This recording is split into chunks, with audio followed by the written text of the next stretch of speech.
फिर कहानियों का फिर वो रोमांच की पति कमाने के लिए 7 समंदर पार गया। अपने लगता है 7 समंदर पार कहां जाते हो? कहीं नहीं जाते जी, मालवा जाते थे, मध्य प्रदेश वाला। बीच में 7 नदियां आती थी, अपने वालों की तो नदियां भी नहीं देखी होती थी, पश्चिमी राजस्थान वालों की। तो इतना पानी देखे अपने को लगता है समंदर ही पड़ा है। तो 7 समंदर पार गए थे। कहानियों का रोमांच वो कि सावन का महीना आते ही और पति ने जिस सेठ के, जिस राजा की नौकरी करता था, उसको कहा तीज वाले दिन छुट्टी देना, मुझे घर जाना है। सेठ या राजा बहुत खड़ूस था और उसने छुट्टी नहीं दी। दूज वाले दिन तो पति ने कहा छुट्टी दो तो ठीक, वरना मैं यूं ही जाऊंगा, क्योंकि मैं पत्नी को वचन दे के आया था कि मैं तीज वाले दिन शाम को तेरे से मिल लूंगा आके। और पत्नी ने कहा था कि यदि तीज वाले दिन शाम तक नहीं आए तो मैं अग्नि में बैठ जाऊंगी, चिता के अंदर बैठ जाऊंगी, सत्य कर लूंगी, मैं लुगाई मर जाएगी मेरे पीछे। छुट्टी दो तो ठीक, नहीं दो तो ठीक, मैं जा रहा हूं। और पति अपना घोड़ा लेकर उन 7 समंदरों को लांघता हुआ रातों रात तीज वाले दिन शाम तक तो अपनी पत्नी के पास पहुंच जाया करता था। इतनी कठिनाइयां वो केवल तीज के त्योहार के लिए झेल रहा है, क्योंकि पति पत्नी के प्रेम का त्योहार तीज है। फिर मुझे लगता है कि ये जो करवा चौथ में जो सज धज है, ये सज धज भी तो हमारे उधर थी, तीज पे थी। तीज पे लहरिया उड़ा करते थे, लहरिया। और कितना महंगा आता होगा कि उस समय गीत बनाए हमने कि मारे लहरिया 900 रुपया रोकड़ा सा। तब वो 900 रुपए केस के अंदर आता होगा और पत्नी ये विश करती होगी, मांगती होगी कि लाओ तो लहरिया ला के दो, महंगी वाली चीज ला के दो मुझे। मैं और इस बात पे आऊं कि आजकल आपके करवा चौथ का कंसेप्ट कहता है कि ये पति पत्नी के प्रेम का त्योहार और पति पत्नी को गिफ्ट देगा। ये हम जो गिफ्ट थे ये भी तीज पे दिया करते थे। हम तो थोड़े और फॉरवर्ड थे, हम मानते थे कि शादी छोड़ो, सगाई भी अपने आप में आधा विवाह होता है। और पहले गांव में ऐसे केस नहीं सुने जाते थे कि कोई सगाई टूट गई किसी की। नहीं साहब, सगाई हुई है तो 2 परिवारों के बीच के 7 जन्मों का बंधन है, इनके बीच का अटूट रिश्ता है। सगाई हो गई, शादी हुई नहीं, तीज आई। क्योंकि सगाई अपने आप में आधा विवाह है, तीज पति पत्नी के प्रेम का त्योहार है, तो पति पत्नी को गिफ्ट भेजे। और हम कहते हैं कि भेजते हैं भाई, पति गिफ्ट भेजता है। और वो जो गिफ्ट होते हैं उन गिफ्ट को बोलते हैं सिंजारे। कि पति द्वारा पत्नी को गिफ्ट भेजे जाते हैं। वो पीहर में होती है तो पीहर में गिफ्ट भेजे जाते हैं, उनको सिंजारे कहते हैं कि सिंजारा आया। हम और फॉरवर्ड थे, हमने कहा कि ये रिश्ता केवल पति पत्नी का थोड़ी रहता है, ये न्यूक्लियर फैमिली वाले कंसेप्ट हमारे नहीं है। उस पत्नी का रिश्ता एक बंदे से नहीं है, केवल उसके पूरे परिवार से, सास ससुर ननद देवर, इसलिए सबकी तरफ से गिफ्ट जाएंगे। इसलिए हम कहते हैं ससुराल पक्ष से नवविवाहिता को ये गिफ्ट भेजे जाते हैं, ससुराल पक्ष से उस लड़की को गिफ्ट भेजे जाते हैं जो सिंजारे होते हैं। वो कुंवारी है, अभी तक शादी नहीं हुई है, तो भी उसको पीहर में बैठे बैठे उसके ससुराल वालों ने गिफ्ट भेजे कि नहीं तू हमारी बहन नहीं है।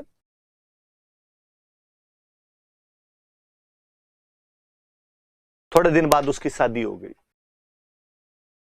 शादी होने के बाद में वापस श्रावण आया, हमने फिर कंसेप्ट गढ़ा और कहा पहले श्रावण में सास बहू साथ नहीं रहेगी, और पहले श्रावण में सास बहू साथ रहे तो सास पे बाहर आता है, इसलिए बहू को पीहर भेज दो। इसलिए बहू को पीहर भेज दिया जाता, बीननी को पीहर भेज दिया जाता है। अब चूंकि बीननी पीहर है, श्रावण में तीज आएगी, पति पत्नी के प्रेम का त्योहार है, वापस गिफ्ट भेजे जाए, इसलिए वापस गिफ्ट भेजे जाते हैं, वही सिंजारे भेजे जाते हैं। इसलिए अक्सर गांव में सुनने को मिलता है एक कुंवारो सिंजारो है ना, एक परिणेड़ो सिंजारो है। एक जो कुंवारी थी तब इसके गिफ्ट आए थे, एक जब वो शादी होके आ गई तब उसके गिफ्ट आए थे। फिर चूंकि अगले श्रावण से वो अपने वहीं रहती है, तो बाद में इतना आदान प्रदान अपने को देखने को मिलता नहीं। तो सिंजारे कब आए? तीज पे। लहरिया कब उड़े? कि तीज पे। पति 7 समंदरों को लांघता हुआ कब आया? तीज पे। पत्नी ये धमकी कब दे कि तुम नहीं आए तो मैं अग्नि के अंदर प्रवेश करके सत्य कर लूंगी? तीज पे। इसका मतलब पति पत्नी के प्रेम का त्योहार तीज है। करवा चौथ है त्योहार, तो जितना तीज है उतना नहीं। इसलिए है लड़कियों, तुम पर यह महती जिम्मेदारी है कि केवल इस कल्चर को पढ़ाई के लिए नहीं पढ़ना है, एग्जाम पास करने के लिए नहीं पढ़ना है। मैं नहीं कहूंगा आपसे कि करवा चौथ मनानी बंद कर दी जाए, मनाई जाए, धूमधाम से मनाई जाए, पर तीज बंद नहीं होनी चाहिए। तीज करवा चौथ से ऊपर वाला महत्व रखनी चाहिए। यह हमारा परंपरागत त्योहार है, यह पति पत्नी का त्योहार है। करवा चौथ हमने बॉलीवुड से सीखा है। इस बॉलीवुड ने कई कांड करवाए हैं अपने। राजस्थान में लड़कियों के शादी के बाद सरनेम चेंज नहीं हुआ करते थे। मुझे याद है आरपीसी ने एक बार एक क्वेश्चन पूछ लिया था कि राजस्थान में कौन सी जाति में लड़कियां शादी के बाद अपने सरनेम चेंज नहीं करती, और आरपीसी ने उत्तर माना राजपूत, कि राजपूतों में लड़कियां शादी के बाद सरनेम चेंज नहीं करती। मुझे लगा यार आरपीसी वाला भोला है पेपर बनाने वाला। इसने क्या कुछ एग्जाम्पल देखेगी। राजा का नाम जसवंत सिंह राठौड़, रानी का नाम हाड़ी रानी जसवंत दे। उसको लगा अच्छा सरनेम वही पड़ा है इसके। तो राजा का नाम सवाई जयसिंह कछवाहा, रानी का नाम के चंद्र कंवर सिसोदिया। हाँ इधर भी लपड़ा है। राजा का नाम कि राज सिंह सिसोदिया, रानी का नाम कि चारुमती राठौड़। और उसने कहा कि हाँ राजपूतों में लड़कियां शादी के बाद अपना सरनेम चेंज नहीं करती। तो उसने क्वेश्चन पूछ लिया। मैं कहूंगा कि यदि वो हमारे गांव में जाके किसी भी जाति या धर्म के अंदर पूछता तो डोकरियां बताती कि मारो गोत ओ है, अंको गोत ओ है। अंको मतलब पति वालों का गोत्र ये है, मेरा गोत्र तो वही है। मैं कहूं आज भी घर पे दादी जी बैठे, उनसे पूछ लेना कि तुम्हारा गोत्र क्या है। यदि आप वाला बता दे तो आप जैसे कहो वैसे करें। तो करके देखना, पहले इस्तेमाल करें फिर विश्वास करें। नहीं बताए सरनेम चेंज होते ही नहीं थे। ये महाराष्ट्र की प्रक्रिया है, वहां पर सरनेम चेंज हुआ करते थे। आजकल हम भी देखते हैं, देखा देखी लड़कियां सगाई होती फेसबुक पे ही सरनेम चेंज कर लेती। अपने कई बार लगता है यार ये तो फ्रेंड थी नहीं अपने एफबी पे, फिर कोई प्रोफाइल खोलो तो पता चलेगा अच्छा गॉट एंगेज्ड। इतने में ही जल्दी असर नहीं आया। पहले अक्सर गांव में हुआ करता था कि बाई का ब्याह करते, बाई पहली बार ही जब पियर आती ना तो ससुराल वाली भाषा बोलती। अपने राजस्थान में भाषाएं अलग अलग, कोस कोस पर बदले पानी, 3 कोस पर बदले वाणी। तो भाई ससुराल वाले थोड़े बहुत जो शब्द होती ससुराल वाले बोलते, और गांव में कहते भाई सासर रंग जल्दी चढ़ो। मुझे लगता है आजकल बाई को सासर जाने की जरूरत ही क्या है। बाई सगाई के बाद भी रंग चढ़ाती है, सगाई के बाद ही अपने सरनेम चेंज कर लेती है। इसलिए है लड़कियों, पापा वाला सरनेम बेहद अच्छा है, तो बाई ब्लड है, तुम्हारी जीनियोलॉजी जुड़ी हुई है उससे। पति वाला सरनेम बच्चे लगाएंगे, तुम तो अपने पापा वाला सरनेम लगाओ कम से कम। बॉलीवुड ने कई काम करवाए हमसे। बॉलीवुड ने देवी देवता चेंज कर दिए भाई अपने। कौन जानता था 2 पीढ़ी पहले वैष्णो माता को? वैष्णो माता से माफी मांगते हुए 100 सलाम महाराज माफी देना। पर 2 पीढ़ी पहले वाले को पूछो अपने राजस्थान में वैष्णो माता का नाम भी सुना था क्या? कोई गया था क्या तुम्हारी 7 पीढ़ियों में भी वैष्णो माता की? करणी माता, जीर्ण माता, शीला माता, जमवाई माता, चामुंडा माता, आई माता भरी पड़ी थी अपने यहां पे। एक पंजाबी आए, गुलशन कुमार जी। पंजाबियों की देवी मां वैष्णो है, पहाड़ों के अंदर है, पंजाब के पास में। वो जाया करते थे। उन्होंने जब गाने बनाए, गुलशन कुमार जी ने जब गाने बनाए, वो तो अपनी माता जी के बखान करेंगे। उन्होंने वैष्णो माता जी गाने बनाए।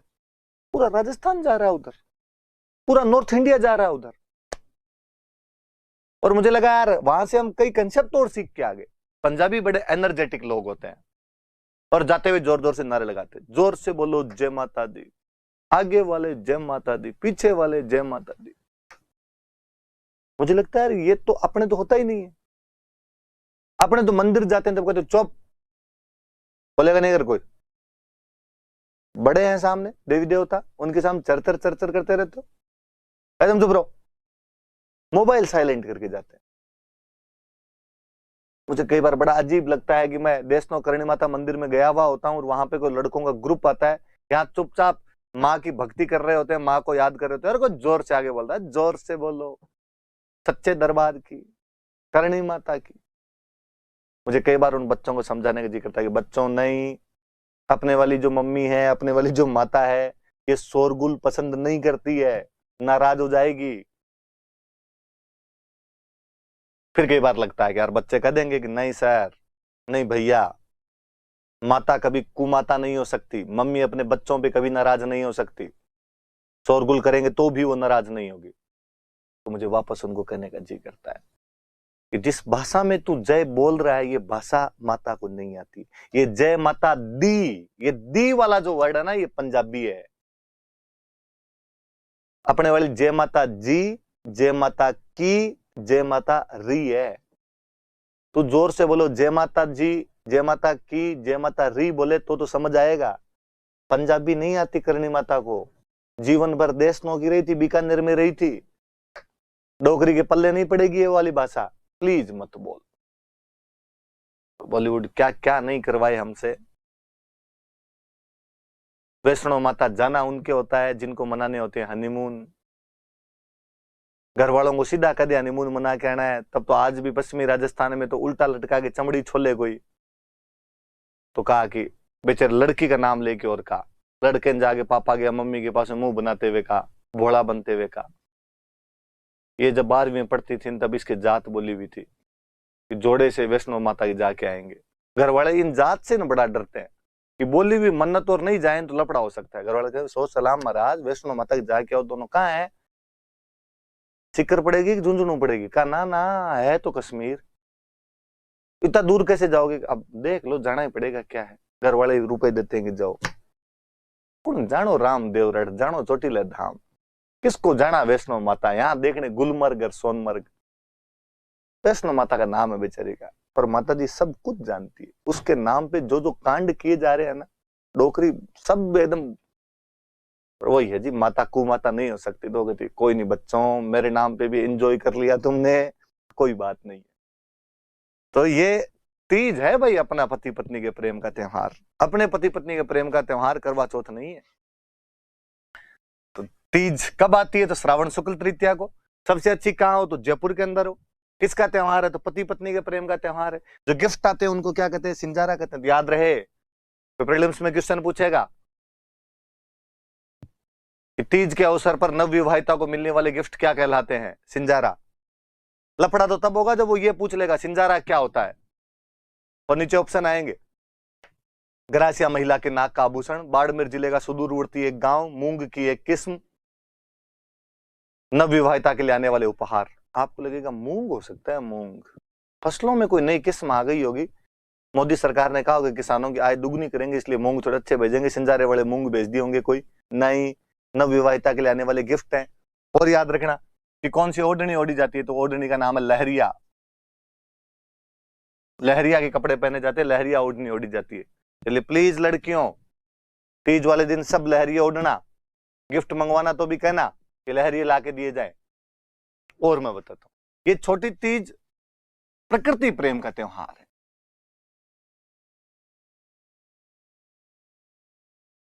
नेचर के साथ हमारा जुड़ाव, हमारी आत्मीयता, हमारा कनेक्शन दिखाता है।